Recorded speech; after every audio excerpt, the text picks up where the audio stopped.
We may be over the deepest, darkest part of winter, but it's absolutely freezing here today at the Bury Street at Gareth Stadium as Bootle welcome Wythenshawe for this important pitching in Northern Premier League Division 1 West fixture. Now, Steve, if you'll indulge me, just before we dive in, just want to give a few shout outs to a few members of our team in the last few weeks. I am back in the saddle, as you can see, and I was back for Congleton. But Steve, you took the reins for a couple of weeks, and I appreciate you stepping up and filling my void. Dave Miley jumped on commentary twice. He's always up for it, always a good insight from the club. And a couple of members of our team who don't really get the plaudits and don't get seen really are Ben and Joe, the everymen of our team. Now, they're much more talented than I'm giving them credit for. Of course, Ben made his on-screen debut at the last home game, and one thing I've realised since stepping away for a couple of weeks is that no amount of hard work or research can live up or match up to the aura and the popularity that Freddie has. Yeah, we're just on a hard to not anyway, Freddie concerned. So. I think we should just pack it up and give up, shouldn't we? There he is, a little smirk behind the camera. And he hasn't paid me to say that. I genuinely mean it. He's a good value for it. Now, on to today's business. Let's dive straight into it and talk to the manager, Mick McGrath, about his thoughts following the defeat to Congleton and today's game. Yes. Mick, it was a defeat last time, but the manner of the defeat must give you something to work on, a few positives to take out of that game. Yeah, I thought we were good for large parts of the game. So I think we've been good since after Christmas. So yeah, positive.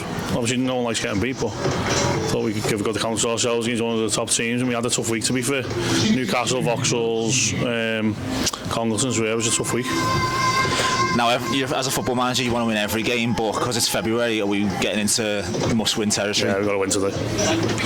If we don't win today, it's going to be really, really tough. Can't see teams above us losing many games today, looking at the fixture, so yeah, we've got to not really bother about the performance, but if we play like we have been, we should get 3 points, and we can get 3 points, so as long as the lads have got the right mentality and put the effort in, we'll be fine. You made reference to after the Congleton game about that mentality of the team, and it's been night and day from before Christmas to after. Have you noticed that? Yeah, in the dressing room? We've all changed. I think. I mean, I've had to change myself. My staff have had to change. We've given them more clear instruction. We've set them different targets, and we've also changed the formation, which is, by the looks of it, better for what players we've got in the group. So it's all positive at the moment. Obviously, we didn't like getting beat last week, but I think we did took 3 points out of them two tough games. So we'll be happy. Are you in a position now where you've got a squad where you're really happy with and you're having to make choices now? Yeah, well, I'll tell you once we know how Joe Woolley is, because Joe Woolley had a scan on Friday yesterday on his knee. If that comes back positive, then yeah, if not, we'll have to replace him. So it's hard to replace Joe Woolley in it, so but yeah, we'll have to.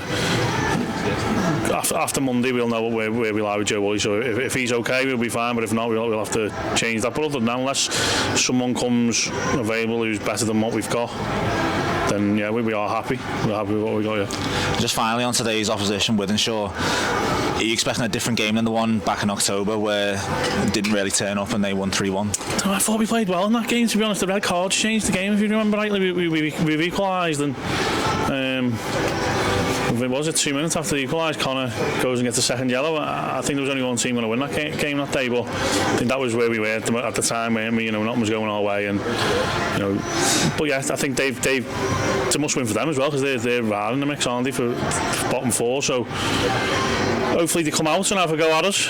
We want that. We want them to come and have a go at us, so we can pick them off as well. But I'm expecting them to sit in, to be honest, and us trying to break them down. I think the team we've put out today, we've gone very attacking. We've got a lot of attacking players on the pitch, so let's hope that works. Go well today, mate. Thank you. So the team news is in. The captain, Tony Thompson, in goal as ever. Jay Roberts and Sean Smith are the fullbacks, and the centre halves are Lewis Earle back in the starting 11 alongside Tom Hannigan. Free scoring, Tom Hannigan on a hat-trick last week. In midfield, Sean Williams and Jack Lenihan are alongside Sam Hughes, and up front, Ben Hodkinson, is on the flank. Courtney Duffus through the middle, and Kyle Campbell gets his first start in a Bootle shirt. Big team news though is the absence of Joe Woolley. Went off. Yeah, he was injured within 10 minutes. The Congleton game. It's going to be a huge miss for Bootle. Yeah, we're at home now, so it will be a miss, but it's an opportunity for somebody else to come in and stake a claim for cement the starting place, and it's one of them things in football, isn't it? You lose people to injuries, so but wish Joe the best in terms of recovery, and hope he's back sooner rather than later. One of the substitutes today is Jack Morris, and I remember before the Congleton game you said to me, watch out for him, he's got bags of quality, and we spoke to him following his loan move to the Bucks. First time for everything, that. Yes, Jack, welcome to Bootle. What were your thoughts when a loan moved to you? Looked very promising. Yeah, it felt good. It's an opportunity to play footy, and yeah, a bit of game time. As mentioned, you're here on loan, but what would it mean to you in your career to make an impact during your time at Bootle? It feels good. It's a good club, and to impact it, make them go high in the league and push for playoffs. And what is it you feel like you can bring to the current squad? A bit of flair, a bit of consistency in the midfield, and hopefully some goals in the near future. Hopefully, mate. And lastly, what do you feel like would be a successful season for the club come the end of the season? Promotion, I think. Seeing in training in the last 2 games I've played in, I think playoffs, get to playoffs, win playoffs, and get a promotion. Sounds. Nice one for your time, mate. Appreciate that, lad.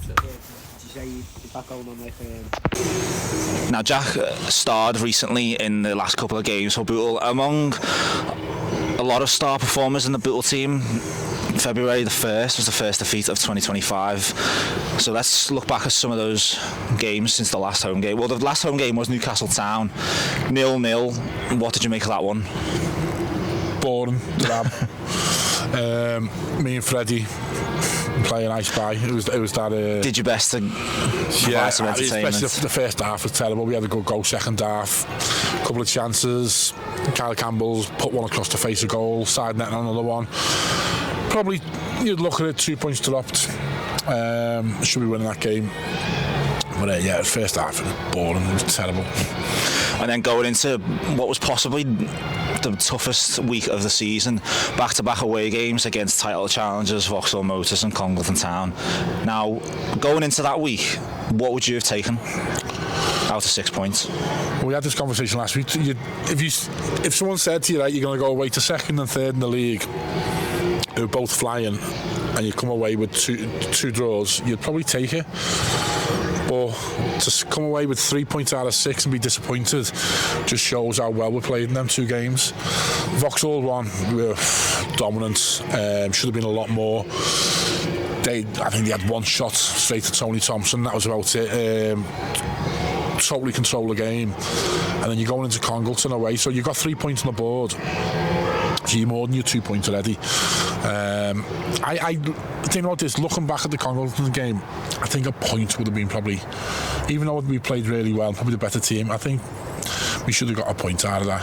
I think a point would have been a fair result, but it just weren't to be. They played the pitch to percentages, long ball. They were effective in what they do, and we just couldn't hold them that back for the last 10 minutes.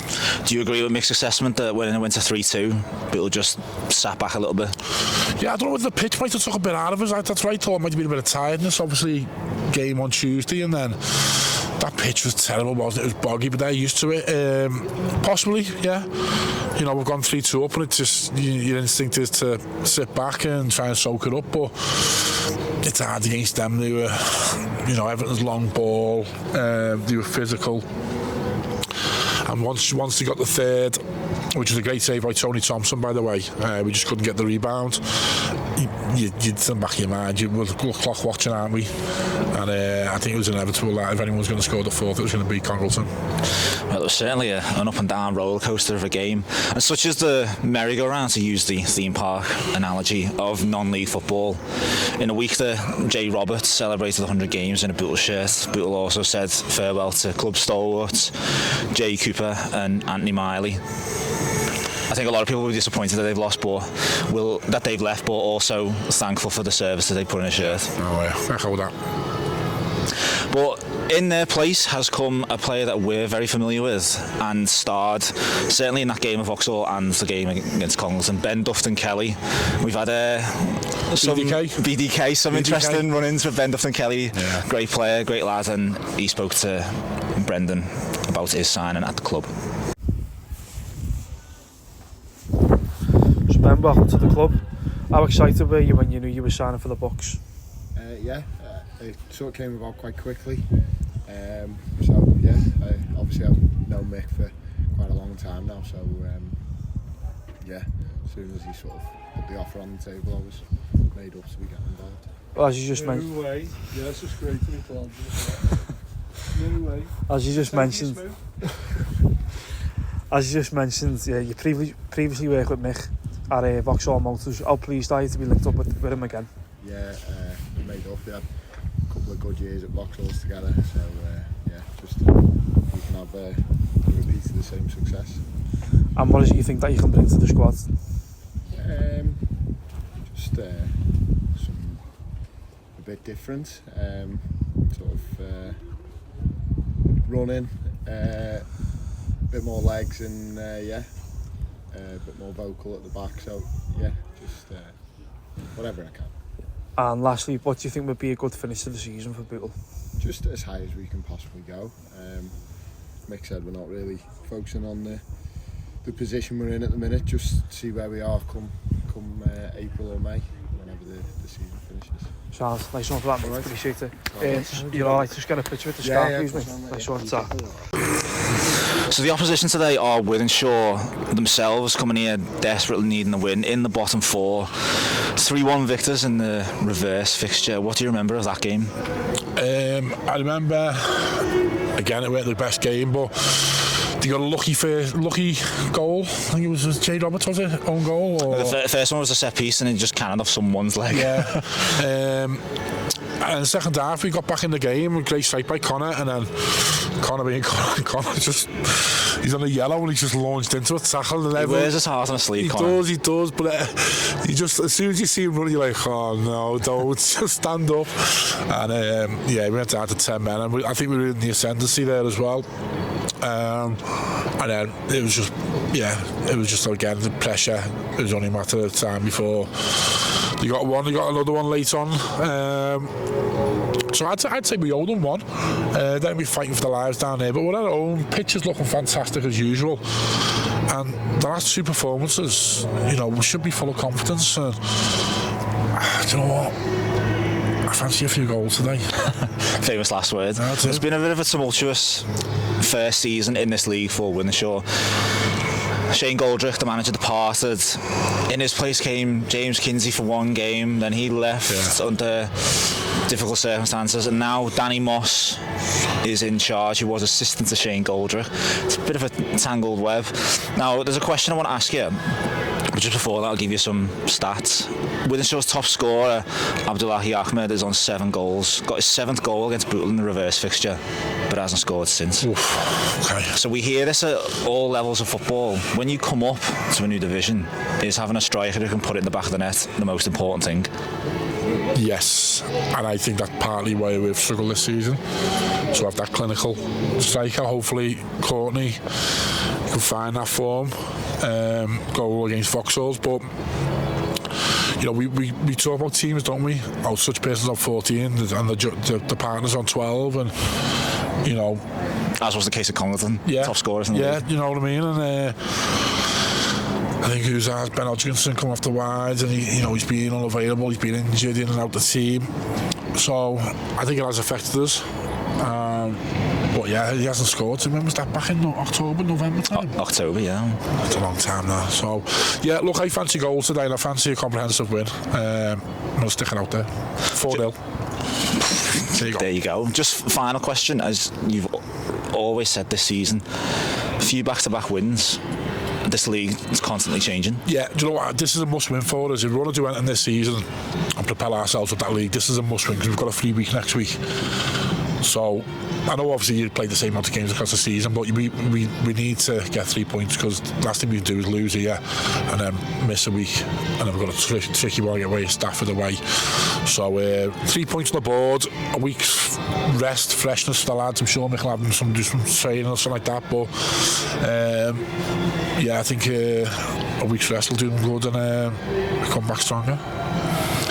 So finally in this show today we're trialling a new fan interaction segment, a bit of a quick fire question test to see what your knowledge is like about Bootle and about all manner of things. Now I believe you took the reins on the first edition. James Ditchfield, a fan of Bootle, joined us, answered some quick fire questions, so let's see how he gets on, and if you want to get involved there'll be some details below for you to follow. So who has the more Bootle appearances, current chairman Joe Doran or committee member Neil McQueen? Probably current chairman John Doran. No, it's actually Neil McQueen with 285. Joe Doran has 171 appearances. Oh, wow. Yeah, that's a lot of games for Neil, that. Yeah. Who has more appearances currently, Ben Hodgkinson or Tom? Obviously Tom Peterson's gone. Probably I'd say Ben. It's actually Tom. Tom's had played 239. Ben Hodgson's on 153, but you never know, Ben might get up to that level. Yeah. A couple of seasons, stays with us. Hopefully, yeah. Who has more Bootle goals, Michael Carberry Senior or Michael Carberry Junior? Probably Junior. Yeah, correct. Junior with 5 and Mike Carberry Senior with 1. Who has more Bootle goals, Emil Benro or EFL striker Elliot Nevitt? First one, because I can't pronounce that one. Adgen Benro. Yeah, it's correct. He's got 3 and Nevitt's got 2. Who has more Bootle appearances, goalkeeper Tony Thompson or former EFL goalkeeper Sam Ashton? Sam. Well, it's actually Tony played 56 times so far and Sam Ashton just 16. Wow. Who has more Bootle goals, Sonny Hilton or Ryan Cox? Sorry, can you say it? Who has more goals, Sonny Hilton or Ryan Cox? Ryan. Yeah, Ryan Cox 86, Sonny Hilton with just a 2.